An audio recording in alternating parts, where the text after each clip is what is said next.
नमस्कार। विभिन्न धर्मों की उपासना पद्धति और भारतीय दर्शनों में प्रतिपादित मोक्ष के बारे में सभी धर्मों और दर्शनों में भले ही अलग अलग रास्ते हों, परंतु लक्ष्य सभी का एक है।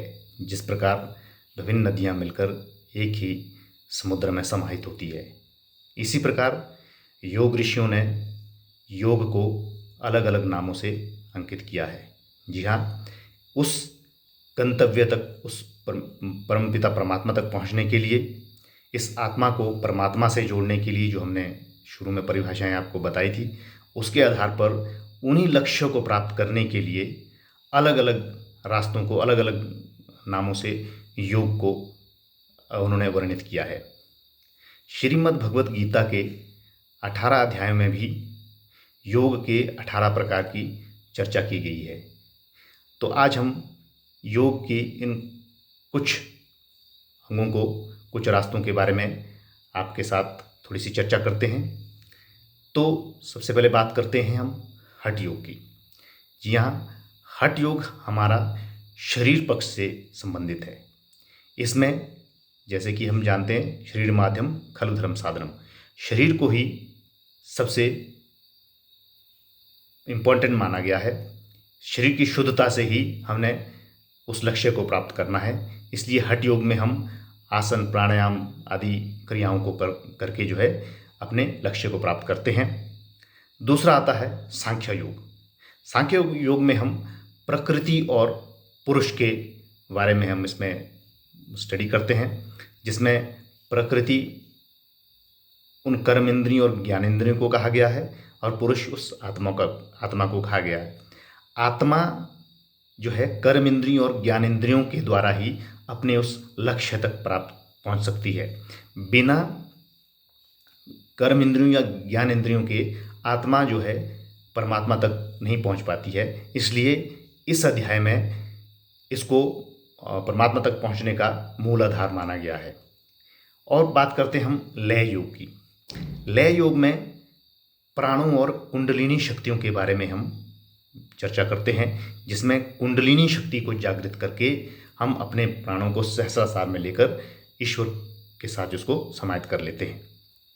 एक आता है भक्ति योग, जिसमें हम भावनाओं और अपनी हृदय की संवेदनाओं के बारे में हम चर्चा करते हैं कि भाव के कारण ही हम जो है ईश्वर तक पहुंच सकते हैं।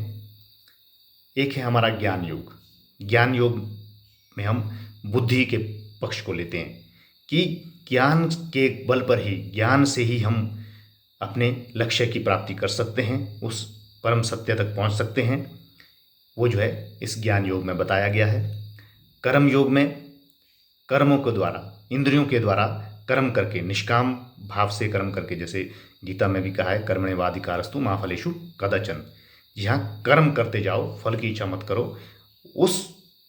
इस नियम को, इस बात को ध्यान में रखते हुए हम कर्म करके अपने लक्ष्य तक पहुंच सकते हैं। बात करते हैं मंत्र योग की। मंत्र योग में हम कुछ ऐसी ध्वनियों के उच्चारण करके प्रकृति में एक अलग सी कंपन पैदा करके कुछ विशेष प्रकार की शक्तियों को प्रस्फुटित करते हैं। तो ये भी एक मार्ग है हमारे योग द्वारा अपने लक्ष्य तक पहुंचने का। इसी के साथ बात करते हैं हम राजयोग की। राजयोग को इन सभी योगों का राजा कहा गया है। राजयोग में ये सारी चीज़ें समाहित हैं। राजयोग के 16 अंग बताए गए हैं। इन 16 अंगों में 7 अंग जो है विचार प्रधान है। इन 7 में विचारों के माध्यम से जो है उस लक्ष्य तक पहुंचने के लिए, चित्त की वृत्तियों का निरोध करके उस लक्ष्य तक पहुंचने के लिए उस पर चर्चा की गई है। और 2 अंग जो है, जिनमें हमें 2 अंग जो है प्रकृति धारण के हैं और ब्रह्म धारण के हैं।